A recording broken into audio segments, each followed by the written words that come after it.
तो कैसे हो दोस्तों। मैं आशा करता हूँ शानदार तरीके से आप लोग अपनी लाइफ को एंजॉय कर रहे हो, अपनी सेहत, फैमिली और पढ़ाई का ध्यान काफी अच्छे से रख रहे हो। तो आइए मेरी 4 AM SLV आर्मी फिर से स्टार्ट करते हैं एक नए डे के साथ में। 4 AM यहाँ पर एक बच्चा बोल रहा है सर अब तो इसको 5 AM कर दो 5 AM नहीं 4 AM ही रहने वाला है ये, ठीक है, क्योंकि जो 4 AM उठ रहे हैं वो 4 AM ही उठ रहे हैं। 5 AM ये कुछ दिनों वीडियो रहेगी, उसके बाद में ये 4 AM स्टार्ट हो जाएगी, ठीक है। तो देखता हूं जब भी चीजें कंफर्टेबल लगेंगी ये 4 AM वीडियो आप लोगों को देखने को मिलेगी। तो जो भी 4 AM के लिए मोटिवेशन अपना रखते हैं तो 4 AM ही उनको कंटिन्यू रखना है। देखिए कितनी प्यारी बात यहां पर बोली गई है। बोला गया आंखों में नींद बहुत है पर सोना नहीं है, यही समय है कुछ करने का मेरे दोस्त, इसे खोना नहीं है। इसका मतलब ये नहीं कि बिल्कुल भी सोना नहीं है, इसका मतलब ये कि फालतू में टाइम को वेस्ट नहीं करना है। अगर आप लोग आज के डेट में 6 घंटे सोते हैं तो मेरे हिसाब से मोर देन सफिशिएंट है। एक यंग जनरेशन के जो एक तरीके से जो यंग जनरेशन होती है उसका जो एक तरीके से जो उसको अगर देखा जाए तो बच्चे को बहुत ज्यादा नींद आती है और बूढ़े को बहुत ज्यादा नींद आती है। तो उसके बीच की जो एज है वो एक तरीके से यंग जनरेशन होती है। तो 5 से 6 घंटे सोकर भी आप लोग अच्छा काम कर सकते हैं। मैं आप लोगों को बताऊं पिछले ना होने में भी 6 से 7 सालों से जो मेरा नींद है वो 5 से 6 घंटे देखने को मिल जाता है, कभी कभी तो इससे भी कम हो जाती है। तो नॉर्मली यही मेरा एक पैटर्न रहता है कि 5 से 6 घंटे सोने को मुझे मिलता है, क्योंकि इतनी सारी चीजें हो जाती हैं तो उनको संभालने में ओनली यही टाइम मिल पाता है। तो अगर आप लोग भी अगर प्रॉपर अपने आप को उस लेवल पर आकर सेट कर पाएंगे तो आप लोगों को बहुत ज्यादा फायदा देखने को मिलेगा। तो इस तरीके से आप लोग लाइफ को जो टाइम है उसका लाइफ को इफेक्टिवली यूटिलाइज कर पाएंगे। पता चला 10-10 घंटे सो रहे हैं कोई मतलब थोड़ी ना बनता है उस चीज का। अगर 8 घंटे भी सो रहे हैं तो बस 8 घंटे एंड हो जाना चाहिए, उससे ऊपर तो बिल्कुल भी नहीं जाना चाहिए। उससे ऊपर तो एक तरीके से मरीज सोते हैं, फिर बीमार आदमी सोते हैं अगर उससे फालतू आप लोग सो रहे हो। और मैं तो बोलता हूं अगर आप लोग एक स्टूडेंट एज में हैं तो 6 घंटे मेरे हिसाब से मोर देन सफिशिएंट है। अगर आप लोग एक्सरसाइज भी करें, हमेशा ज्यादा नींद उस बच्चे को आएगी जो एक्सरसाइज नहीं करेगा, उल्टा सीधा खाएगा, प्रॉपर पानी नहीं पिएगा। एक जो नींद उसको लेनी है वो भी एक प्रॉपर नींद नहीं लेगा, जो जितनी सो रहा है उतना प्रॉपर नहीं सोएगा। मेरा ये रहता है कि सबसे इंटरेस्टिंग चीज जो मुझे लगती है, और कई बार मेरे दोस्त भी इसके बारे में मुझे बोला करते थे, जैसे ही मैं बिस्तर पर गया मुझे पढ़ते ही नींद आ जाती है। यानी कि विद इन फ्यू मिनट में एकदम एक तरीके से लगता है कि पता नहीं कितनी देर से सोया हुआ है। तो इस तरीके की एक बार को टेंडेंसी डेवलप कर लो, फिर आप लोग अपने आप को एक तरीके से ऐसे जोन में ला पाओगे कि अपने टाइम को इफेक्टिवली यूटिलाइज कर पाओगे। पता चला बिस्तर पे पड़े हुए अंगड़ाइयां तोड़ रहे हैं, नींद ही नहीं आ रही है, तो वो वाला जोन है, तो इसका मतलब कुछ ना कुछ गड़बड़ चल रही है, तो वो वाला जोन नहीं होना चाहिए। अच्छा, कितने ऐसे फैमिली मेंबर है जिनको बिस्तर पर लेटते ही एकदम नींद आ जाती है, बताइए जरा। और कितने ऐसे जो अंगड़ाइयां तोड़ते रहते हैं, फोन में लगे रहते हैं। सबसे गंदी टेंडेंसी है, इसको थोड़ा दूर करिए, काफी सारी चीजें आप लोगों को देखने को मिलेगी। और खासकर जब लाइट बंद हो जाती है रूम की उस टाइम पर तो आंखों के सामने फोन बिल्कुल भी मत लेकर आइए, आंखों को बहुत ज्यादा नुकसान देखने को मिलेगा। तो ये डेली आप लोगों को वीडियो देखने को मिलती है। तो 5 बजे वाली जो टीम है वो इतना उत्साह नहीं दिखा रही है जितना मैंने एक्सपेक्ट किया था। चलिए जो भी है लगे रहिए आप लोग, क्योंकि लगना ही मुझे 5 बजे कुछ फायदा हुआ नहीं है इसको लाने का। जल्दी ही ये वीडियो 4 बजे आने लगेगी, थोड़ा सा मौसम ठीक हो जाने दीजिए। तो क्योंकि कम से कम 4 बजे वालों के लिए ही कुछ कर लें, जो 5 बजे वाले हैं वो तो उठ ही नहीं रहे हैं, तो कोई मतलब नहीं है 5 बजे इस तरीके से वीडियो को लाने का। आइए सबसे पहले आप लोगों के सामने क्वेश्चन होंगे, फिर उसी के पैटर्न पर आप लोगों के सामने ये वीडियो चलेगी। तो एक एक कर क्वेश्चन को देख लेते हैं। बड़ा ही प्यारा डे है वर्ल्ड हिंदी दिवस, यानी कि विश्व हिंदी दिवस। तो ये क्या पर्पज है इसका सेलिब्रेट करने का? तो एक तरीके से हमारी कंट्री में जो फर्स्ट वर्ल्ड हिंदी कॉन्फ्रेंस जो देखने को मिली थी, ये एक तरीके से उसके चलते, जो कि हमारी कंट्री में 1975 में एक कॉन्फ्रेंस थी, तो यहां पर ये उसी के चलते 10 जनवरी को वर्ल्ड हिंदी दिवस सेलिब्रेट किया जाता है। तो आप लोगों को ये बताना है उस टाइम पर हमारी कंट्री के प्राइम मिनिस्टर कौन थे, और इसी के साथ में ये जो किस ईयर से हम लोगों ने फर्स्ट टाइम इसको ऑब्जर्व किया वर्ल्ड हिंदी दिवस को, ठीक है। और थे बोला है, इसका मतलब थी भी हो सकता है, ठीक है। तो थोड़ा सा इसके बारे में आप लोग बताइएगा। नेशनल हिंदी दिवस जो है वो हम लोग कब सेलिब्रेट करते हैं? ये सितंबर में करते हैं। अब सितंबर में आप लोगों को एक डे चूज करना है, वो आप लोग बताइए। नेक्स्ट बात की जा रही है हमारी कंट्री में जो ऑटोनोमस अगर state with in the Assam हम लोग को बनाना है, इंप्लीमेंट करनी है डिमांड, तो कौन सा आर्टिकल यहां पर इसके लिए काम करेगा, तो ये आप लोग को बताना है। एक बार आप लोगों को याद होगा, शायद आप लोगों ने पॉलिटी भी सुनी और उसके बाद भी मैंने आप लोग कई बार जिक्र किया है, जो छठा शेड्यूल है हमारे संविधान में उसमें 4 राज्य आते हैं, ठीक है। तो मैंने आप लोगों को ट्रिक भी बताई थी कि ATM, तो M का स्क्वायर है पर लेकिन उसमें मनी नहीं है, यानी कि ATM में मनी नहीं है। तो आप लोगों को अब आंसर देना है यहां पर कि कौन कौन से राज्य और हैं। एक हो गया आसाम, एक हो गया त्रिपुरा, जो कि शेड्यूल 6 में आते हैं। तो बाकी के 2 राज्य कौन से बच गए जिसमें मनी नहीं है, इनके मणिपुर नहीं है। बाकी के 2 अब तो बता दीजिए। सारा आंसर बता दिया अब तो। रिसेंटली फर्स्ट सेशन अभी देखने को मिला इंडिया का जो 7th ट्रेड पॉलिसी रिव्यू है उसका, तो ये वर्ल्ड ट्रेड ऑर्गेनाइजेशन का जो सेशन था ये कहां पर कंक्लूड हुआ। इसी के साथ में फूड प्राइस जो इंडेक्स है वो इंट्रोड्यूस किया गया 1996 में। तो ये कौन है ऑर्गेनाइजेशन जो इसके ऊपर काम करती है? ग्लोबल लेवल पर जो एग्रीकल्चर कम्युनिटी मार्केट है उसको मॉनिटर करने का काम करती है। हमारी कंट्री के द्वारा जो फूड एंड एग्रीकल्चर ऑर्गेनाइजेशन है उसकी यादगार में 75 रुपए का डिनोमिनेशन का एक नोट जारी किया गया था। जब इसकी कौन सी एनिवर्सरी सेलिब्रेट की गई? अक्टूबर 2020 में। तो 16 अक्टूबर 2020 की बात की जा रही है, ठीक है। तो इसके बारे में भी आप लोग को पता होना चाहिए, इंपॉर्टेंट क्वेश्चन आप लोगों के लिए बन जाएगा। चलिए इसी के साथ में एक और क्वेश्चन आप लोग बता दीजिए, जो अब की बार का नोबेल पीस प्राइज है वो किस ऑर्गेनाइजेशन को दिया गया है? ये इंटरेस्टिंग क्वेश्चन है। बात करते हैं पेमेंट इंफ्रास्ट्रक्चर डेवलपमेंट फंड के बारे में। तो PIDF स्कीम जो है यहां पर, ये आप लोगों को ये बताना है कि ये जो स्कीम है ये किसके द्वारा अनाउंस की गई, ठीक है। तो ये काफी इंपॉर्टेंट है, डायरेक्ट क्वेश्चन आप लोगों से देखने को मिल जाएगा, ठीक है। तो ये था एक क्वेश्चन के ओवरव्यू आप लोगों के सामने। आइए अब स्टार्ट करते हैं लेक्चर। तो इंपॉर्टेंट डे के साथ में हम लोग स्टार्ट करेंगे। तो आज का जो इंपॉर्टेंट डे है वो है हिंदी के बारे में। तो हिंदी को कैसे ऑल ओवर वर्ल्ड में फैलाया जा सकता है, तो उसके चलते ये विश्व हिंदी दिवस सेलिब्रेट किया जाता है। हमारी कंट्री में जो लोग हैं वो इंग्लिश बोलने में अपना प्राइड फील करते हैं, पर लेकिन हिंदी उनको एक तरीके से, चाहे एक तरीके से हिंदी अगर कहीं बोलने हो तो अगर थोड़ी सी इंग्लिश आती है तो वहां पर इंग्लिश झाड़ते हुए आप लोग नजर आएंगे। पर लेकिन रियलिटी ये है कि अगर चाइना में जाएंगे, जापान में जाएंगे या कोरियन कंट्री में जाएंगे, रसिया में आप लोग जाएंगे, ये जो लोग हैं ये अपनी जो इनकी मातृभाषा है उसको बोलने में प्राइड फील करते हैं, उसको एक तरीके से अच्छे से लेकर चलते हैं। और हमारी कंट्री में ये उल्टा है। तो इसका मतलब ये नहीं कि अंग्रेजी नहीं सीखनी चाहिए, बिल्कुल सीखनी चाहिए। इंटरनेशनल लेवल पर आप लोग कुछ भी देखना चाहते हैं, पढ़ना चाहते हैं, समझना चाहते हैं, जरूरी है। आज के लिए मैक्सिमम जो किताबें हैं आप लोगों को, वो अगर इंटरनेशनल कोई मैगजीन है वो आप लोगों को इंग्लिश में देखने को मिलती है, तो जरूरी है कि आप लोग इंग्लिश सोचें, समझे। पर लेकिन इसका मतलब ये नहीं है कि आप लोग अपनी भाषा को बोलने में शर्म महसूस करें। तो 10 जो जनवरी है 2020, ये बेसिकली इसलिए सेलिब्रेट किया जाता है ताकि इंटरनेशनल लेवल पर भी हिंदी को हम लोग आगे लेकर चल सकें। तो फर्स्ट वर्ल्ड हिंदी कॉन्फ्रेंस जो थी ये 1975 में हमारी कंट्री में प्राइम मिनिस्टर इंदिरा गांधी जी थी उस टाइम पर, जब ये कॉन्फ्रेंस ऑर्गेनाइज कराई गई, और ये 10 जनवरी का ही दिन था 1975 में।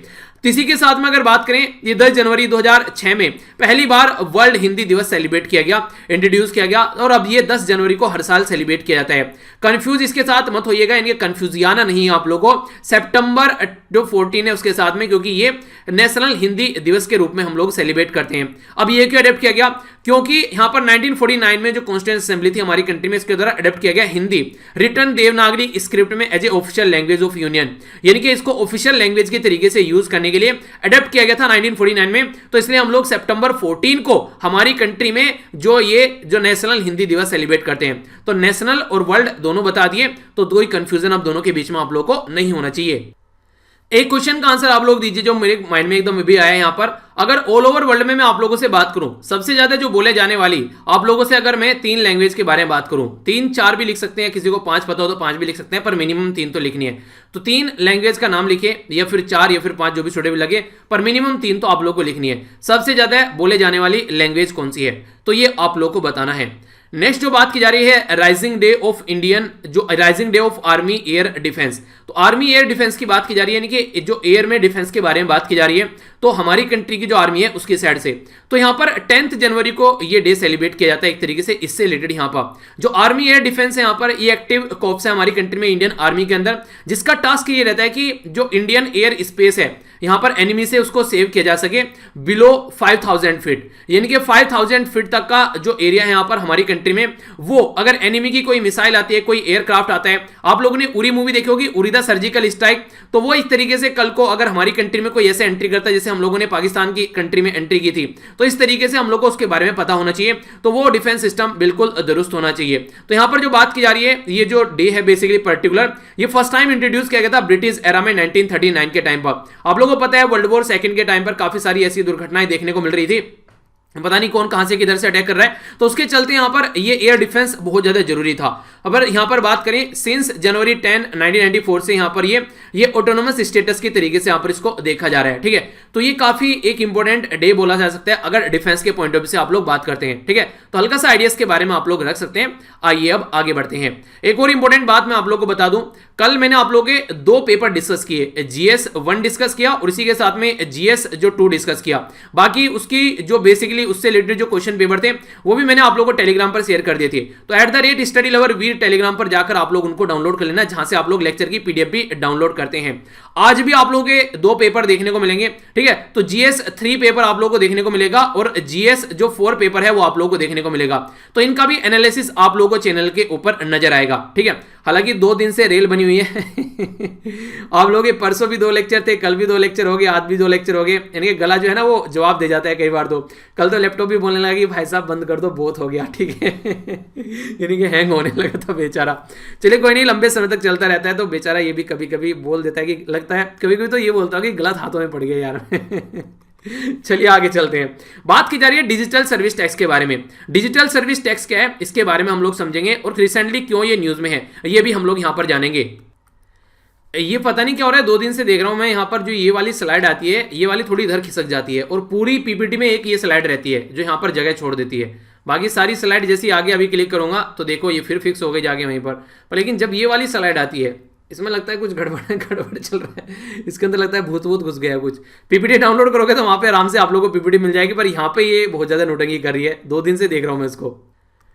चलिए जो है भूत पढ़ाने का मंत्र बाद में पढ़ेंगे, मैं आप लोगों को बताऊंगा, कहीं भी कंफ्यूजन होगा तो पूछ लेना। Digital service tax, digital service यानी कि डिजिटल जो सर्विस प्रोवाइड कराते हैं कंपनी, उनके ऊपर टैक्स लगाए जाते हैं। तो यूएसए ने हमारी कंट्री को बोला है, हमारी कंट्री तुर्की और इटली ये कंट्री ऐसी हैं जो कि यूएसए की कंपनी के साथ में डिस्क्रिमिनेट कर रही है, उनकी कंट्री के ऊपर हम लोग डिजिटल सर्विस टैक्स लगा रहे हैं। तो इसको लेकर यूएसए काफी परेशान है, और यूएसए का जो यूनाइटेड स्टेट ट्रेड रिप्रेजेंटेटिव है उसके द्वारा बोला गया है कि जो डेवलपिंग और इसी के साथ में जो कोऑर्डिनेशन का काम करते हैं यूएस इंटरनेशनल ट्रेड के साथ में, इसके द्वारा बोला गया कि हमारी कंट्री जो है वो गलत कर रही है। यूएसए का सेक्शन 301 यूएस ट्रेड एक्ट जो है यहाँ पर, ये यूएसटीआर जो है यानी कि यूनाइटेड स्टेट ट्रेड जो रिप्रेजेंटेटिव है उसको एक तरीके से ऑथोरिटी देता है ताकि वो इन्वेस्टिगेट कर सके कि कोई फॉरेन कंट्री हमारे साथ में कुछ गड़बड़ तो नहीं कर रही है, हमारे साथ में कोई अनफेयर या डिस्क्रिमिनेट प्रैक्टिस तो नहीं कर रही है जिससे यूएसए के कॉमर्स पर जो नेगेटिव इंपैक्ट पड़े। तो ये चेक करते रहते हैं, यानी कि देखते रहते हैं कि कोई हमारी जो दुनियादारी है उसमें उल्टी सीधी हरकतें तो नहीं कर रहा है। तो इसी के देखते इनके द्वारा बोला गया कि इंडिया जो है और कई सारी ऐसी कंट्री हैं जो आज की डेट में ऐसी हरकतें कर रही हैं, तो इंडिया, तुर्की और इटली का नाम यहां पर इनके द्वारा लिया गया है।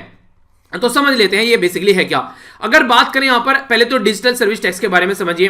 जैसे कि कई सारी कंपनी है हमारी कंट्री में, जैसे डिजिटल कम्युनिकेशन, अगर डिजिटल मल्टीनेशनल कंपनी के बारे में बात करें, गूगल हो गया, अमेजन हो गया या फिर एप्पल हो गया, तो ये जो कंपनी हमारी कंट्री में सर्विस प्रोवाइड कराते हैं तो इनके ऊपर टैक्स लगाए जाते हैं। तो सर्टेन जो इस तरीके से जो सर्टेन जो कंपनीज है ये जनरेट करती है, जो प्रोवाइड करती है डिजिटल सर्विस, तो उसके रेवेन्यू के ऊपर जो टैक्स लगाया जाता है तो ये डिजिटल सर्विस टैक्स होता है। जो भी ये सर्विस प्रोवाइड कराती है उसके ऊपर जो टैक्स लगता है। तो यूएसए में 1974 में ट्रेड एक्ट जो था, इसका सेक्शन अलाउ करता है यूएसए के प्रेसिडेंट को इंपोज कर सके टैरिफ या फिर कर सके फॉरेन नेशन के ऊपर अगर कोई ऐसा टैरिफ वगैरह लग रहा है, तो ये यहां पर इनके हाथ में पावर होती है। तो इसके चलते यहां पर जो भी ट्रेडिंग पार्टनर उनके साथ में कंसल्ट करते हैं, तो हमारी कंट्री के साथ में भी इसी तरीके से कंसल्ट कर रहे हैं। और इस तरीके से जो organisation for economic corporation and जो डेवलपमेंट है वो करंटली लगभग 130 कंट्री के साथ में ये एक तरीके से इस तरीके से कॉन्टैक्ट करके रहती है ताकि इंटरनेशनल जो टैक्स सिस्टम है उसको अडेप्ट किया जा सके और प्रॉपर पैटर्न फॉलो किया जा सके। यानी कि कोई डिस्क्रिमिनेशन देखने को मिल रहा है कि पता चला एक कंट्री की कंपनी पर तो टैक्स लगा रहे हैं और दूसरी कंट्री कंपनी पर टैक्स नहीं लगा रहे हैं, तो ऐसा नहीं होना चाहिए। तो गोल ये है कि जो टैक्स चैलेंज है डिजिटलाइजेशन ऑफ द इकोनॉमी के अंदर उसका सॉल्यूशन निकाल सके, तो उसी के बारे में बात की जा रही है। तो यूएसटीआर जो इन्वेस्टिगेशन जो रिपोर्ट है उसके द्वारा बोला गया कि हमारी कंट्री यानी कि इंडिया जो है वो डिस्क्रिमिनेट कर रही है, यानी कि नॉन इंडियन कंपनी के ऊपर तो टैक्स नहीं लगा रही है, पर लेकिन नॉन इंडियन कंपनी को टारगेट कर रही है जो इंडिया की कंपनी नहीं है, पर लेकिन दूसरी कंपनी जो है खुद की इंडिया की कंपनी जो है उनके ऊपर टैक्स नहीं लगा रही है। तो यूएसए के द्वारा बोला गया कि ये गलत तरीका है, इस तरीके से ये सही तरीका नहीं है कि जो यूएसए की जो फर्म है उसका डोमिनेशन जो है उसकी वजह से हार्ट हो रहा है यहाँ पर जो ये स्टेप आप लोग उठा रहे हैं। इसके चलते अगर हम लोग बात करें तो कई सारी इंटरेस्टिंग चीजें देखने को मिल रही हैं। 119 कंपनीज के बारे में बात करें, ये आइडेंटिफाई की गई जो कि यहां पर लायबल है अंडर डिजिटल सर्विस टैक्स।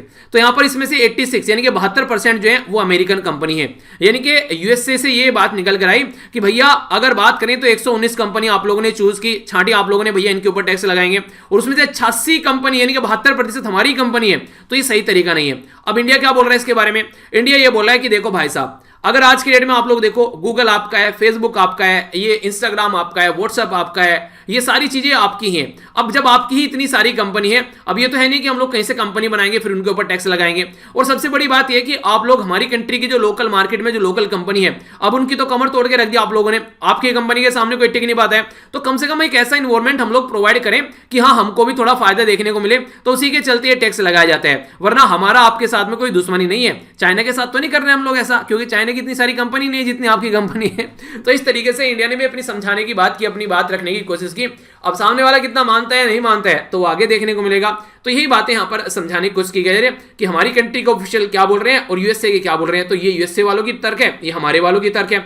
तो यही जोका जोकी चल रही है। पर लेकिन ये आप लोग याद रखिएगा बेसिकली कि ये डिजिटल सर्विस टैक्स क्या है, किस तरीके से ये अभी न्यूज में है और यूएसए में क्या क्या इसके बारे में बात की जाती है। तो ये बेसिक एक न्यूज है। ठीक है, आगे बढ़ते हैं।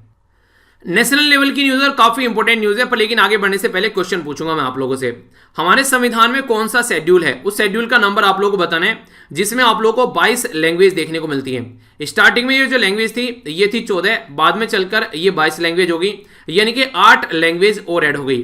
तो वो शेड्यूल कौन सा है, समझ गए ना आप लोग क्या पूछना चाह रहा हूं मैं यहाँ पर। मैंने आप लोगों को याद करने का तरीका भी बताया था। यहाँ पर 22 लैंग्वेज हो गई है 14 से बढ़कर, यानी कि 8 लैंग्वेज जुड़ गई है। तो शेड्यूल भी कौन सा है, 8वां ही शेड्यूल है। तो 8वें शेड्यूल में 22 लैंग्वेज है। ठीक है, तो इसलिए याद रखना इसको। आर्टिकल यहाँ पर 344 और इसी के साथ में 351 जो है वो इस पर्टिकुलर जो शेड्यूल के साथ में काम करता है। तो ये जो 22 लैंग्वेज है ये न्यूज में किस लिए आ गई है तो ये अभी समझते हैं। इंटरनेशनलाइज डोमेन नेम IDN, यानी कि इंटरनेशनलाइज डोमेन नेम जो है वो यहां पर देखने को मिलेगा हमारी कंट्री से रिलेटेड जो लैंग्वेज है उनके नाम पर। यानी कि आज की डेट में अगर कोई भी डोमेन आप लोग देखते हैं वो नॉर्मली इंग्लिश में आप लोगों को चीजें नजर आती हैं, पर लेकिन बात की जा रही है कि जिसके एंड में IN लगेगा, यानी कि जैसे StudyLoverVir.in। ठीक है, तो ऐसा आप लोग बोल सकते हैं। तो इस तरीके से StudyLoverVir.com जैसे आप लोग बोल सकते हैं। StudyLoverVir जो इस तरीके से जो भी है .gov.in तो वो तो गवर्नमेंट की होगी। तो इस तरीके से IN लगेगा यहाँ पर जो इंडियन लैंग्वेज यहाँ पर आएगी।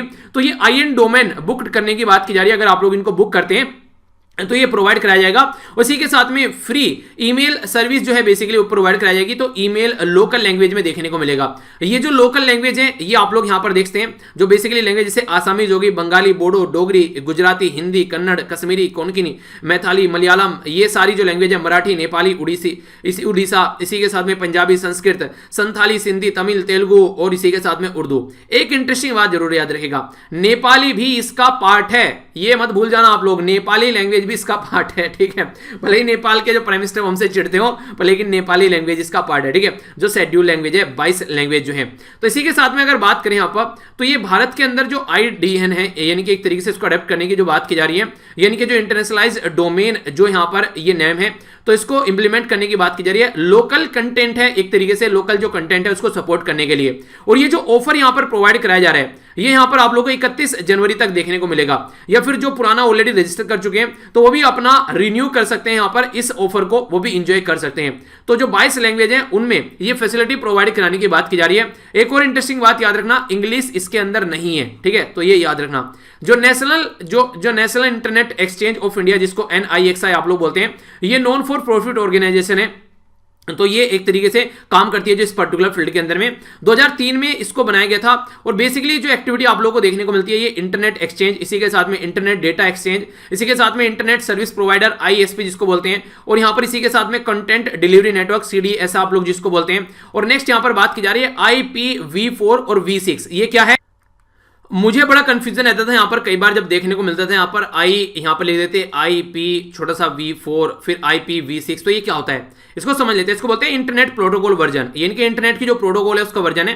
तो यहाँ पर पहले 4 था, अब 6 है जो लेटेस्ट वर्जन यहाँ पर चल रहा है। तो ये होता क्या है बेसिकली, ये एक तरीके से जो वर्जन होता है ये इंटरनेट प्रोटोकॉल का ये कम्युनिकेशन प्रोटोकॉल है जो कि प्रोवाइड करता है आइडेंटिफिकेशन और जो लोकेशन है कंप्यूटर का, नेटवर्क का, या फिर जो राउटर है जिसके थ्रू ट्रैफिक जा रहा है, इंटरनेट जो यूज किया जा रहा है, तो उसके बारे में इंफॉर्मेशन यहाँ पर देता है। यानी कि एक तरीके से लोकेशन बताता है कि कहां से ये इंसान यहाँ पर इंटरनेट को यूज कर रहा है। तो इसको बोलते हैं यहाँ पर ये बेसिकली इंटरनेट प्रोटोकॉल वर्जन 6 या फिर वर्जन 4। ठीक है, तो ये बेसिकली यहाँ पर हमारी कंट्री की लोकल लैंग्वेज चीजें देखने को मिलेगी। तो देखते हैं कितने अच्छे से चीजें इंप्लीमेंट की जाती है, जो होगा अच्छा ही होगा। आई होप कि अच्छे से चीजें इंप्लीमेंट करें और हमारी लैंग्वेज जो है वो आगे निकल कर आए। ठीक है, आइए अब आगे बढ़ते हैं। राज्य के बारे में न्यूज है, इंपॉर्टेंट न्यूज है, कॉन्स्टिट्यूशन एंगल भी आप लोग यहां पर देखने को मिलेगा। Autonomous state with in the Assam, यानी कि आसाम के अंदर एक अलग से ऑटोनोमस राज्य बनाने की बात की जा रही है। जैसे कि मैं आप लोगों को बोलूं कि जैसे SLV फैमिली है, ठीक है, तो मैं बोलूं कि यहां पर SLV फैमिली के अंदर भी एक ऐसा ग्रुप बनाते हैं जो कि जो आसपास वाले बच्चे जो भी आप लोगों के पास में ऐसे जो रिक्शा के वाले के बच्चे हैं या फिर किसी गरीब के बच्चे हैं जो कि एक तरीके से कूड़े करकट उठाने वाले के बच्चे हैं, उनको आप लोग पढ़ा के आया करोगे।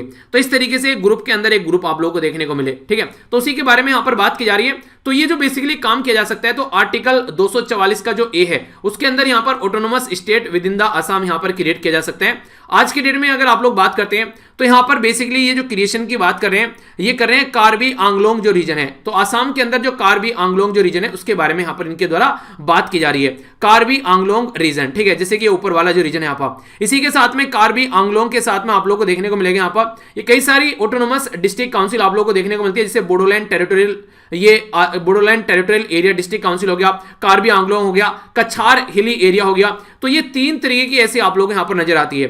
बेसिकली जो डिमांड है ये 1986 से यहां पर क्रिएट करने के लिए शेड्यूल, और इसके साथ में जो ट्राइबल एरिया है जहां पर खासकर जो सोशली और एजुकेशनली बैकवर्ड जो आदिवासी पाए जाते हैं, जिनको शेड्यूल एरिया बोलते हैं नॉर्मली, यानी कि शेड्यूल जो ट्राइबल कम्युनिटी है जिस एरिया में नॉर्मली रहती है, तो उसके बारे में बात की जा रही है। तो इसको इंप्रूव करने की कोशिश की जा रही है ताकि जो पर्टिकुलर लोकल कम्युनिटी है उनको कुछ पावर दी जा सके और अपने हिसाब से वहां पर वो चीजों को इंप्लीमेंट कर सके।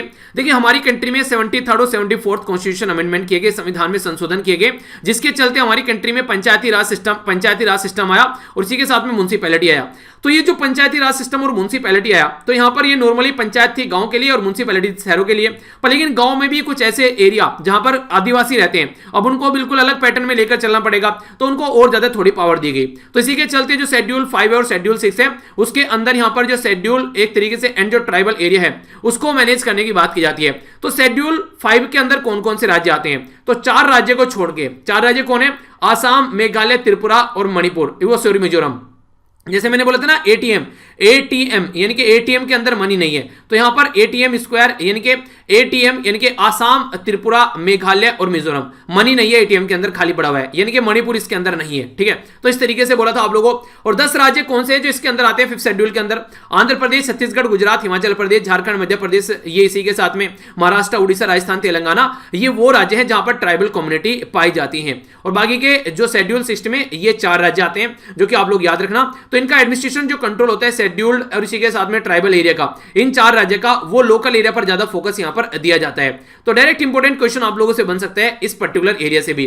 और शेड्यूल 5 और शेड्यूल 6 के अंदर मैंने आप लोगों को पॉलिटिकल लेक्चर ये आप लोगों को अलग से पढ़ा रखा है, और आप लोगों ने पेपर अगर देखा होगा तो मैक्सिमम चीजें आप लोगों को पढ़ा रखी हैं। अगर प्रॉपर वे में आप लोग लेक्चर फॉलो करके चलते हो तो कोई भी प्रॉब्लम दिक्कत आप लोगों को देखने को नहीं मिलेगी। तो अच्छे से एंजॉय करते रहिए ताकि कोई भी कंफ्यूजन माइंड में न रहे। अभी हम लोगों ने डिस्कस किया था आर्टिकल 244A, तो फॉर्मेशन ऑफ ऑटोनोमस स्टेट जो आप लोगों को देखने को मिलेगा, जो ट्राइबल एरिया यहां पर एक तरीके से लोकल लेजिस्लेचर या फिर काउंसिल ऑफ जो मिनिस्टर है बोथ, ये आप लोगों को देखने को मिलेगी लोकल एरिया से रिलेटेड। बाकी अगर बात करें आर्टिकल 44 के बारे में, तो ये आर्टिकल डील करता है कैसे एडमिनिस्टर करना है शेड्यूल्ड और इसी के साथ में ट्राइबल एरिया है, और डिफाइन करता है शेड्यूल एरिया, जो एरिया डिफाइन किया जाता है ना प्रेसिडेंट ऑफ इंडिया के द्वारा और मेंशन किया जाता है 5th शेड्यूल के अंदर कॉन्स्टिट्यूशन के, तो उसको बोलते हैं बेसिकली शेड्यूल एरिया। तो ये आप लोग याद रखिएगा। तो बाकी का नॉर्थ ईस्ट का एरिया अगर आप लोग देखिएगा तो आसाम के बारे में बात की जा रही है, तो आइए आसाम घुमा देते हैं थोड़ा सा। ये अरुणाचल प्रदेश हो गया, नागालैंड, मणिपुर, मिजोरम और त्रिपुरा, और यहां पर हो गया मेघालय, और ये हो गया वेस्ट बंगाल। तो ये सारे राज्य जो है वो आसाम को टच करते हैं, ठीक है। तो इस तरीके से याद रखना, टोटल मिलाकर 7 राज्य ऐसे हैं जो आसाम को टच करते हैं। और इंटरनेशनल बाउंड्री है क्या कोई आसाम की? जी हाँ, इंटरनेशनल बाउंड्री है। एक हो गया भूटान और इधर हो गया यहाँ पर बांग्लादेश। तो 2 इंटरनेशनल बाउंड्री भी है आसाम की।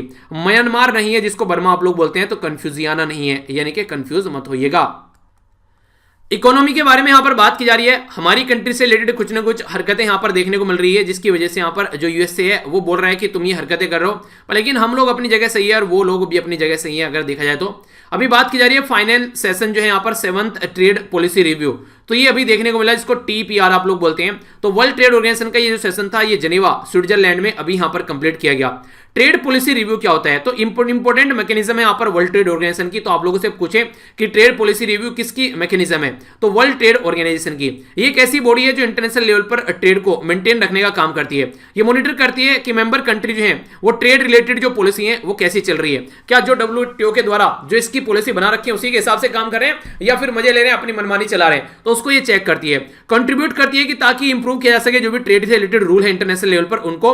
और जो इंडिया है उसका लास्ट जो TPR यानी कि ट्रेड पॉलिसी जो रिव्यू था वो 2015 में हुआ था। तो इंडिया के द्वारा अगर बात करें यहाँ पर, इंडिया के द्वारा रिक्वेस्ट की गई कि अभी पेंडेमिक चल रहा है, देखिए वैसे ही प्रॉब्लम झेलनी पड़ रही है और पब्लिक स्टॉक होल्डिंग भी करनी पड़ रही है, तो कई सारी फूड को लेकर भी कई सारी दिक्कत आ रही है। तो इस टाइम पर ये जो सिस्टम है ये आप लोग उसको वैसे देखकर मत चलिएगा कि हम लोग कोई ऐसी पॉलिसी फॉलो कर रहे हैं, क्योंकि ऑलरेडी वर्ल्ड में सेकंड पॉपुलस कंट्री है हमारी कंट्री। तो इस तरीके से अपनी कंट्री की जनता को पहले फोकस करेंगे तभी तो बाहर देखेंगे। तो अभी कोई ऐसी प्रैक्टिस नहीं है, अगर आप लोग देखिए तो ऐसा कुछ नहीं है। तो हम लोगों ने अभी जीएसटी भी लेकर आए हम लोग अपनी कंट्री में, ईज ऑफ डूइंग बिजनेस के बारे में भी हम लोगों ने बात की। तो हम लोग चीजों को इंप्रूव कर रहे हैं। तो ये यहां पर एक तरीके से वर्ल्ड ट्रेड ऑर्गेनाइजेशन के द्वारा भी बोला गया। पर लेकिन रियलिटी में जो कंसर्न है इंडिया को लेकर वो क्या है, आज की डेट में भी टैरिफ, एक्सपोर्ट के ऊपर tax, minimum import price, import और एक्सपोर्ट के ऊपर रिस्ट्रिक्शन, लाइसेंसिंग राज, तो कई सारी ऐसी चीजें आज के डेट में भी देखने को मिलती है इंडिया की जो ट्रेड पॉलिसी इंस्ट्रूमेंट में, जो कि ये बिल्कुल सही नहीं है अकॉर्डिंग टू डब्ल्यूटीओ। डब्ल्यूटीओ बोलता है कि चलो ये आप लोग यूज भी करते हैं, सबसे पहले तो ऐसी चीजें यूज नहीं करनी चाहिए काफी लार्ज स्केल पर फिर भी आप लोग अगर इनको यूज भी करते हैं तो इनको फिक्स तो रखो, आप लोग इनको भी फ्लेक्सिबल तरीके से यूज करते हैं मनमाने तरीके से, तो ये सही तरीका नहीं है। तो इससे अगर कोई भी आकर आज के में आपकी कंट्री में इन्वेस्टमेंट करना चाहते हैं तो वो एक तरीके से कंफ्यूजिया रहता है, पता चला कि कल को आप लोगों ने इसके ऊपर पता नहीं कितना बड़ा टैक्स थोप दिया आकर। तो इस तरीके से जो एक तरीके से जो डिमांड और सप्लाई है उसमें भी यहां पर आप लोगों को प्रॉपर वे में प्रोटेक्ट करने की बात की जाती है। पर लेकिन ये चीजें आप लोगों को समझनी पड़ेगी, जो फ्रीक्वेंटली आप लोग चेंज करते हैं तो ये अनसर्टेनिटी लेकर आते हैं। तो वर्ल्ड ट्रेड जो मेंबर है यहां पर आज के डेट में वो इसकी जो रिव्यू की जाती है ट्रेड पॉलिसी रिव्यू मैकेनिज्म, जिसके चलते यहां पर देखा जाता है कि कौन सी कंट्री क्या क्या हरकतें कर रही है। तो इंडिया को पकड़ने की कोशिश इनके द्वारा की गई है। तो यहां से आप लोग समझ सकते हैं कि कहीं ना कहीं स्टार्टिंग में यूएसए जो था उस चीज को लेकर टेंशन में था, यहां पर ट्रेड पॉलिसी रिव्यू आ गया। तो ये सारी चीजें पैटर्न में आप लोग कई बार देखने को मिल जाती हैं। बाकी वर्ल्ड ट्रेड ऑर्गेनाइजेशन जो इंटरनेशनल एक बॉडी है, जेनेवा स्विट्जरलैंड के अंदर इसका हेडक्वार्टर है। अगर बात की जाए तो टोटल मिलाकर अगर एक इंटरेस्टिंग बात जो यहां पर देखेगा, यहां पर ये 1995 में स्टार्ट की गई थी। इससे पहले यहां पर कोई और ऑर्गेनाइजेशन थी, बाद में वर्ल्ड ट्रेड ऑर्गेनाइजेशन पावर में आई। ठीक है, तो इससे पहले कौन सी ऑर्गेनाइजेशन थी उसका नाम आप लोग बताना। 164 मेंबर है। 1 जनवरी 1995 में इसका गठन किया गया था, 26 साल पहले। और आज के डेट में इसका जो ऑफिस है वो खाली पड़ा हुआ है। तो ये बताइए आप लोग इससे पहले जो डायरेक्टर जनरल थे वो कौन से थे। यहाँ पर इंग्लिश, फ्रेंच और स्पेनिश जो है यहाँ पर नॉर्मली यूज की जाती है एज ए ऑफिशियल लैंग्वेज। ठीक है, तो यह कुछ बेसिक इंफॉर्मेशन। आइए अब आगे बढ़ते हैं, साइंस एंड टेक्नोलॉजी के बारे में बात करते हैं। जो द हिंदू में साइंस एंड टेक्नोलॉजी को लेकर परेशान रहते हैं, तो यहाँ पर आप लोगों का डेली एक आधी न्यूज साइंस एंड टेक्नोलॉजी के देखने को मिल जाती है। तो अगर ऐसा लगता है तो यहाँ से कट कर डेली साइंस एंड टेक्नोलॉजी का अलग से एक वीडियो अपलोड कर दिया करूंगा। अगर जिनको अलग से चाहिए, कई सारे बच्चे बोले थे साइंस एंड टेक्नोलॉजी को भी अलग से प्रोवाइड करा दिया करो, तो कोई दिक्कत नहीं मुझे। अगर इतना ही इंटरेस्ट है तो बता दीजिएगा, अलग से भी इसको कट कर एक वीडियो बना दिया करूंगा पूरे वीक की, कोई टेंशन नहीं है। ठीक है, बात की जा रही है यहाँ पर स्पेक्ट्रम ऑक्शन के बारे में। स्पेक्ट्रम यानी कि एक तरीके से जो भी आज के डेट में आप लोग जो इंटरनेट वगैरह यूज करते हैं या फिर जो कॉल सर्विस आप लोग यूज करते हैं, तो किसी न किसी तरीके से स्पेक्ट्रम खरीदे जाते हैं कंपनीज के द्वारा, जिसके बेस पर वो हम लोग को सर्विस प्रोवाइड कराती है और फिर हमसे पैसे कमाती है।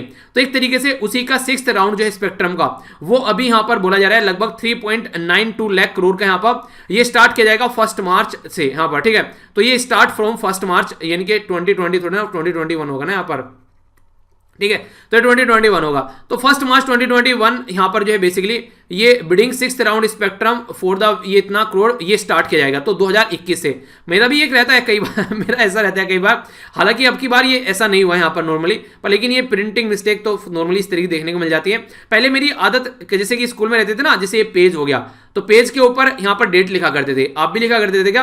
तो मैं कई बार क्या होता था, जैसे मान लो जनवरी से फरवरी में चला गया, 1-2 दिन तक जनवरी लिख रहा हूँ, उसी के बाद में फिर अगला फरवरी में चला गया, फरवरी से मार्च में, तो वहां फरवरी लिखा जा रहा है। ऐसे ही 2019 से 20 में चले गए तो 2019 ही चल रहा है वहां पर। तो इस तरीके की कई बार हरकतें हुआ करती थी ये कई बार आप लोगों ने देखी भी होगी इस तरीके से, कई एक नहीं रहता चीजें बैठ जाती है दिमाग में और हाथ भी इतना फ्रीक्वेंट हो जाता है लिखते लिखते कि वही चीजें लिखता है कई बार। तो इसी के बारे में थोड़ी सी इस तरीके की चीजें आप लोगों ने देखी होगी। तो यहां पर जो बात की जा रही है, लंबे समय से यहां पर वेट किया जा रहा था स्पेक्ट्रम ऑक्शन का, यानी कि बोली जो लगाई जानी है।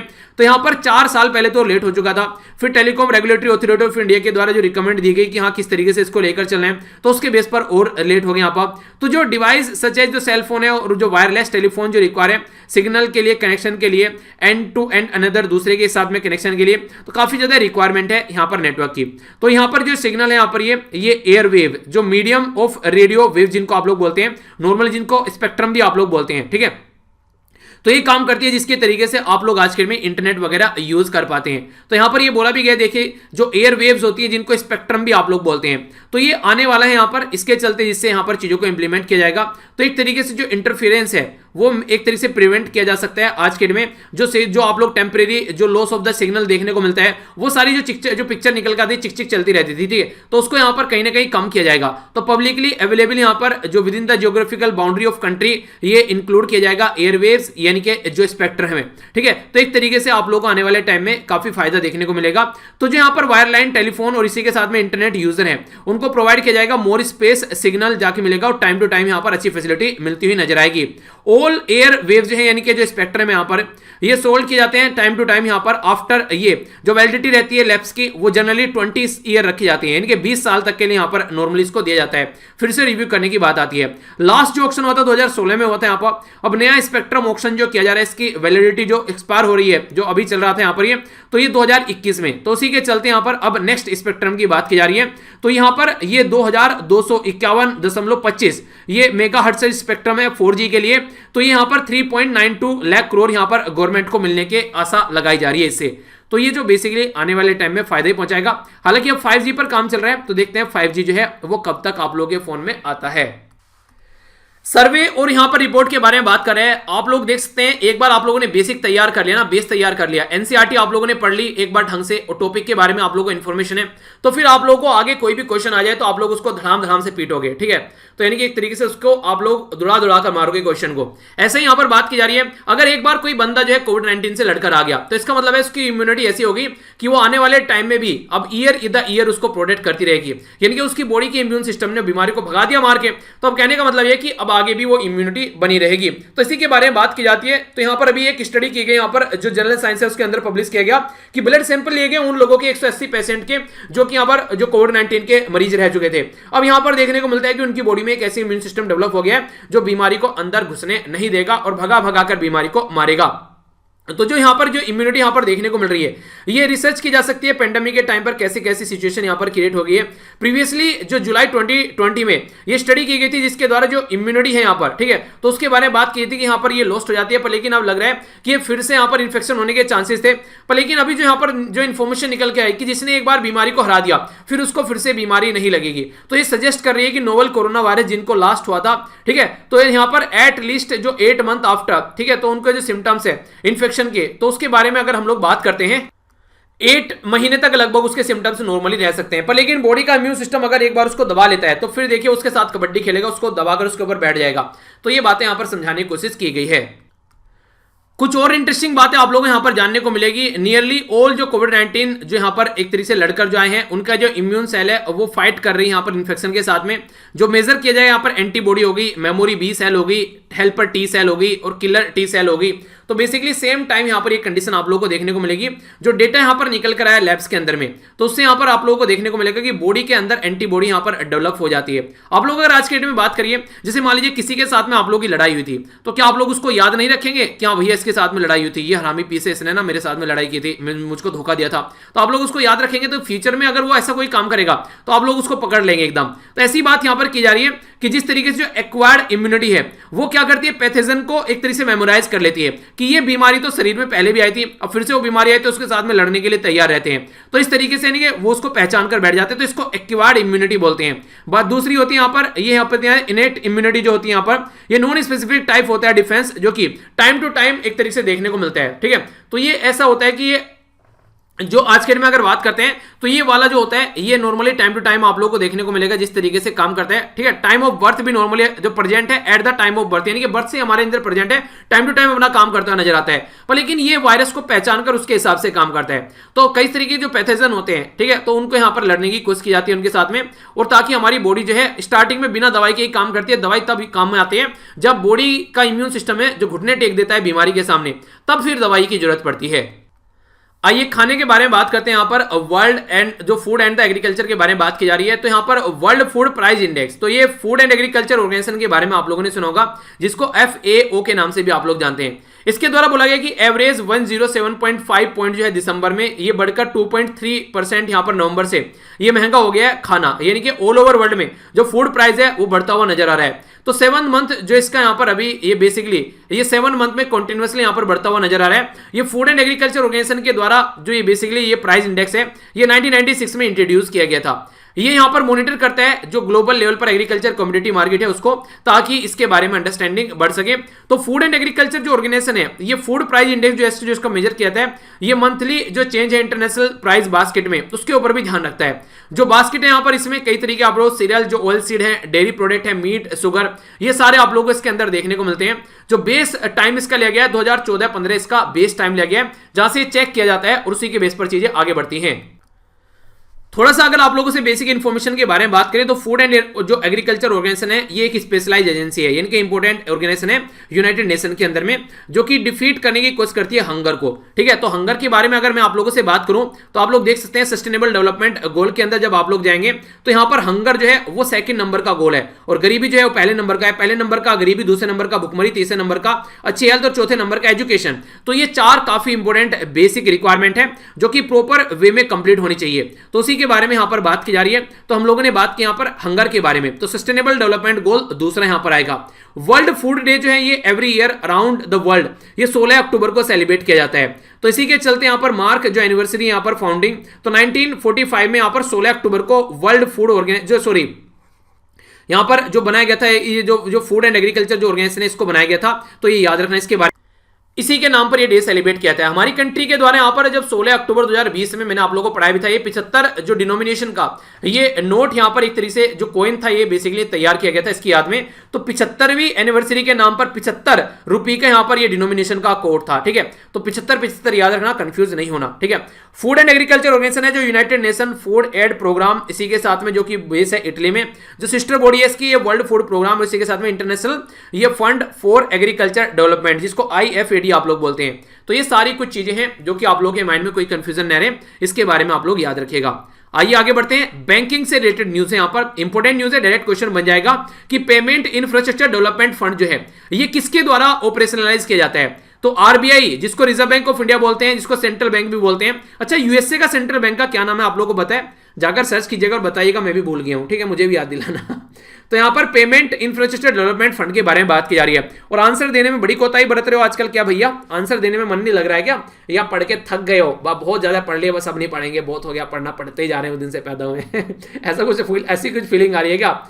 सुधर जाओ, आंसर वगैरह दे लिया करो। अच्छा लगता है इस तरीके से आप लोग पार्टिसिपेट करते हो, और सबसे बड़ी बात यह है कि आप लोगों का रिवीजन भी होता रहता है। तो आप लोगों के लिए तो है, मेरे लिए थोड़ी ना है। ऑब्जेक्टिव है डेवलपमेंट करने के लिए पेमेंट एक्सेप्टेंस जो होते हैं उसका बेसिकली इंफ्रास्ट्रक्चर डेवलप किया जा सके। टायर 3 टू टायर 6 जो सेंटर है उनको फोकस देकर चला जा सके, और नॉर्थ ईस्ट वाले एरिया को भी कवर किया जाएगा। तो जो टाइम पीरियड है यहाँ पर एक तरीके से जो ऑपरेशनलाइज इसको किया जा रहा है 1 जनवरी 2020 से इसको ऑपरेशनलाइज किया गया है। तो इसको अभी एक्सटेंड कर दिया गया 2 महीने और, ताकि प्रॉपर वे में इंप्लीमेंट किया जा सके। इसी के साथ में जो यहां पर बात की जा रही है मैनेजमेंट के बारे में, तो एडवाइजरी जो काउंसिल है under the reserve bank of India, deputy governor जो BP कानूगो जो है उनकी अध्यक्षता में ये बनाई गई है, जो कि इसके ऊपर फोकस देकर चलने वाली है। पर्सन इन न्यूज के बारे में यहां पर बात कर लेते हैं। तो यहां पर जो पर्सन इन न्यूज है वो थोड़ा सा हिस्ट्री के साथ में भी कनेक्ट करेगा। बात की जा रही है यहां पर ये शरत चंद्र बोस। तो शरत चंद्र बोस जो थे उनके बारे में बात की जा रही है, उनकी फैमिली के बारे में बात की जा रही है। हमारी कंट्री के प्राइम मिनिस्टर मोदी जी के द्वारा अभी दुख व्यक्त किया गया है, जो प्रोफेसर चित्रा घोष है उनकी रिसेंटली अभी डेथ हो गई है। ये यंगेस्ट डॉटर थी शरत चंद्र बोस की, और शरत चंद्र बोस जो थे यहाँ पर नेताजी सुभाष चंद्र बोस के ये भाई थे। तो इनकी नीस यानी कि इनकी भतीजी की डेथ हो गई है नेताजी सुभाष चंद्र बोस की। तो शरत चंद्र बोस जो है ये 1889 से लेके 1950 यानी कि 1950 तक इनका टाइम ड्यूरेशन देखने को मिला। ये एक इंडियन बैरिस्टर यानी कि एक वकील थे, और इंडिपेंडेंट एक्टिविस्ट थे, यानी कि सोसाइटी के वेलफेयर के लिए भी काम करते थे। ब्रदर थे यहाँ पर सुभाष चंद्र बोस के। 1936 में जो शरत चंद्र जो बोस है बेसिकली ये president of Bengal Pradesh Congress committee के प्रेसिडेंट बने। आगे चलकर member of all India Congress committee भी रहे 1936 से लेकर 1947 तक। 1946 से लेकर 1947 तक जो यहाँ पर ये इनके द्वारा लीड किया गया Congress delegation central legislative assembly के लिए, और सपोर्टर थे ये इंडियन नेशनल आर्मी के, जो कि सुभाष चंद्र बोस जी के द्वारा लीड की जाती थी, और क्विट इंडियन मूवमेंट में भी इनके द्वारा पार्टिसिपेट किया गया। ठीक है, क्विट इंडिया मूवमेंट जो था वो हमारी कंट्री में कब हुआ, इसके बारे में थोड़ा सा आप लोग बताइए। हिस्ट्री तो थोड़ी पढ़ी होगी, हिस्ट्री के बारे में तो पता होना चाहिए। हिस्ट्री को रिवाइज करते रहो, वरना हिस्ट्री बन जाएगी, यानी कि भूल जाओगे, फिर बोलोगे यार ये क्या हो गया। तो ऐसा नहीं करना है, ठीक है। तो हिस्ट्री को अच्छे से रिवाइज करते रहो। आइए तो देख लेते हैं क्या क्या हम लोगों ने डिस्कस किया। तो सबसे पहले तो यही बात हो गई कि भाई साहब आंखों में नींद बहुत है पर सोना नहीं है, यही समय है मेरे दोस्त कुछ कर लो, इसको खोना नहीं है, ठीक है। तो अच्छे से मॉर्निंग में उठकर यार तैयारी करो, अच्छे से लाइफ को एंजॉय करो, पर लेकिन नहीं सोते रहना है, शाम तक ही वीडियो देखनी है, जो कुछ भी हो जाए टाइम पर तो नहीं देखेंगे। इंपॉर्टेंट डे के बारे में बात करें तो इंपॉर्टेंट डे जो है यहाँ पर ये हम लोगों ने देखा हिंदी के बारे में, और एक देखा यहाँ पर जो rising day of army air defence के बारे में बात की जा रही है, तो आर्मी से भी एयर का डिफेंस किया जा रहा है। इंटरनेशनल के बारे में हम लोगों ने जाना डिजिटल सर्विस टैक्स, जो कि यूएस से चिल्ला रहा है भैया क्या चाह रहे हो इंडिया वालों, ये देखा हम लोगों ने। नेक्स्ट यहाँ पर जो न्यूज थी वो नेशनल न्यूज थी, यहाँ पर इंटरनेशनलाइज डोमेन के बारे में बात की जा रही है, इंडियन लैंग्वेज से रिलेटेड, तो ये चीजें समझी हम लोगों ने। नेक्स्ट जो स्टेट के बारे में न्यूज थी हम लोगों ने देखा कौन कौन से आर्टिकल कैसे कैसे काम करते हैं, शेड्यूल 6 शेड्यूल 5 क्या है वो सब समझे। नेक्स्ट जो न्यूज थी यहाँ पर इकोनॉमी के बारे में हम लोगों ने समझा, ट्रेड रिव्यू पॉलिसी के बारे में, जो trade policy review of India world trade organisation के द्वारा जहां पर यह हथकंडा अपनाया जा रहा है इंडिया के ऊपर। साइंस जो टेक्नोलॉजी की न्यूज के अंदर भी हम लोगों ने काफी इंपॉर्टेंट जो न्यूज देखी, ये स्पेक्ट्रम के बारे में हम लोगों ने बात की। नेक्स्ट हम लोगों ने सर्वे और रिपोर्ट के बारे में बात की, तो कोविड-19 के जो बचे हुए जो लोग हैं उनकी इम्यूनिटी काफी काम कर गई, तो अच्छी बात है, अब भी एक्सरसाइज करते रहिए, अपना ध्यान रखिए। इसी के साथ में वर्ल्ड फूड प्राइस इंडेक्स के बारे में कुछ बातें जानी, रिजर्व बैंक ऑफ इंडिया के द्वारा जो बैंकिंग व्यवस्था के बारे में बात करिए, तो उससे रिलेटेड एक इंडेक्स हम लोगों ने जाना। पर्सन इन न्यूज में हम लोगों ने एक पर्टिकुलर पर्सन के बारे में जाना। अब है आप लोगों के सामने क्विज, वर्ल्ड हिंदी दिवस, ये आप लोगों को बताना है यहाँ पर ये किस दिन सेलिब्रेट किया था, 10 जनवरी को। पहला कब सेलिब्रेट किया गया था, कौन थी प्राइम मिनिस्टर उस टाइम पर, नेशनल हिंदी दिवस कब सेलिब्रेट किया था। अगर बात करनी है autonomous state with in Assam, तो कौन सा आर्टिकल यहाँ पर काम करेगा, और इसी के साथ में शेड्यूल 6 के अंदर 4 राज्य कौन से, 2 बता दिए, 2 आप लोग बताइए। इसी के साथ में बात की जा रही है यहाँ पर ये ट्रेड पॉलिसी रिव्यू का जो अभी सेशन देखने को मिला वर्ल्ड ट्रेड ऑर्गेनाइजेशन के, तो कहां पर ये देखने को मिला। फूड प्राइस जो इंडेक्स है यहाँ पर क्या आएगा, स्टार्टिंग में 1996 में यहाँ पर इसको स्टार्ट किया गया था। फूड एंड एग्रीकल्चर ऑर्गेनाइजेशन के जो 75वीं एनिवर्सरी, सॉरी आंसर बता दिया मतलब बताना था कि कौन सी एनिवर्सरी पे, कोई नहीं यहाँ पर लाया गया, ठीक है चलिए कोई नहीं। इसके बारे में आप लोग बताइए पेमेंट के बारे में कि पेमेंट इंफ्रास्ट्रक्चर डेवलपमेंट जो ये फंड है ये किसके द्वारा स्कीम बेसिकली स्टार्ट की गई थी, ठीक है ये बताना है। आइए अब क्वेश्चन देख लेते हैं। यहाँ पर प्रवासी भारतीय दिवस के बारे में आप लोगों से बात की थी, तो कंट्रीब्यूशन टू ये फुल फॉर्म आप लोगों को बतानी है। इंडिया के द्वारा फंड किया गया एम्बुलेंस सर्विस कौन सी कंट्री के लिए बताना है, ministry of education and ministry of जो वुमेन एंड चाइल्ड डेवलपमेंट, इसी के साथ में जो ministry of MSME, ministry of INB, all India council, तो कौन सी एक मिनिस्ट्री और रह गई थी जिनके द्वारा जॉइंटली कुछ लॉन्च किया गया था, ये बताना था आप लोगों को। एक फिलोसफर जो चाहते थे सोसाइटी को कास्टलेस और रिलीजियस लेस बनाई जाए, तो उसका नाम आप लोग बताइए। इसी के साथ में कौन सी कंट्री है वर्ल्ड में जहां पर सबसे ज्यादा अबॉर्शन एक तरीके से होते हैं, प्रेगनेंसी लॉस हो जाता है, अबॉर्शन ही सॉरी प्रेगनेंसी लॉस यहां पर पोल्यूशन की वजह से, तो 3 कंट्री में सबसे टॉप पर कौन सी है ये बताइए। LASI तो ये लासी क्या है इसके बारे में बताइए आप लोग। इसके साथ में आप लोग को बताना है कौन सा आयोग है जो कि कामधेनु मिशन को इंप्लीमेंट करता है और कौन सी मिनिस्ट्री के अंडर में यहां पर ये आता है। आइए क्वेश्चन के आंसर अब यहां पर देख लेते हैं। बात की जा रही है थीम के बारे में, तो 16th प्रवासी भारतीय दिवस की जो थीम थी कंट्रीब्यूटिंग टू आत्मनिर्भर भारत, तो ये थी इसकी थीम, इंपॉर्टेंट है, क्वेश्चन बन सकता है। श्रीलंका को एम्बुलेंस सर्विस प्रोवाइड कराएगी, और यहाँ पर टोयकाथॉन 2021 जिसमें हमारी कंट्री कल्चर को दिखाने की कोशिश की जा रही है टोय बनाकर, ठीक है। बसवेश्वरा के बारे में बात की थी, तो 1134 से लेकर 1168 तक इनका टाइम ड्यूरेशन रहा। ये चाहते थे कि कास्ट लेस और रिलीजियस लेस सोसाइटी बना सके। एयर पोल्यूशन की वजह से इंडिया में 77%, जो 12% पाकिस्तान में और 11% जो बांग्लादेश में प्रेगनेंसी लॉस देखने को मिल रहा है। लॉन्गिट्यूडिनल एजिंग जो स्टडी है इंडिया, ये LASI है, ये वेव 1 रिपोर्ट आप लोग यहां पर बोल सकते हैं, ministry of health and family welfare की। राष्ट्रीय कामधेनु जो आयोग है यहां पर ये, तो कामधेनु गांव विज्ञान प्रचार, ये बेसिकली प्रसार एग्जाम है यहां पर, जो कि एक तरीके से क्यूरियोसिटी जगाएगा लोगों के अंदर गाय के बारे में। राष्ट्रीय कामधेनु आयोग ministry of fishery, animal husbandry और डेयरिंग के अंदर आता है। तो ये था आज का डिस्कशन। मैं आशा करता हूं कि आप लोगों ने इसको एंजॉय किया होगा, तो इसी तरीके से एंजॉय करते रहिए, और अगर अच्छी लगती हैं चीजें तो इनको जरूर आप लोगों तक पहुंचाइए, जिससे कि ज्यादा से ज्यादा जो फैमिली मेंबर यहां पर आकर जुड़ सके, और अगर फायदा होता है तो लेक्चर की PDF यहां से जाकर डाउनलोड कर लेना। इसी के साथ में एंजॉय करते रहिए, इसी तरीके से अपनी पढ़ाई को अच्छी डायरेक्शन देते रहिए। मेरे साथ ट्विटर, इंस्टाग्राम, फेसबुक पर भी कनेक्ट हो सकते हैं अगर यहां पर हैं तो। अलग से मेरे लिए आप लोग यहां पर अपना प्रोफाइल बनाने की जरूरत नहीं है, ठीक है, अगर हैं तो आप लोग कनेक्ट हो जाइएगा। बाकी मिलता हूं नेक्स्ट लेक्चर में, इसी तरीके से एंजॉय करते रहिए। बड़ों को नमस्ते, छोटों को प्यार, छोटी सी लाइफ एंजॉय करो यार। मिलता हूं नेक्स्ट लेक्चर में, तब तक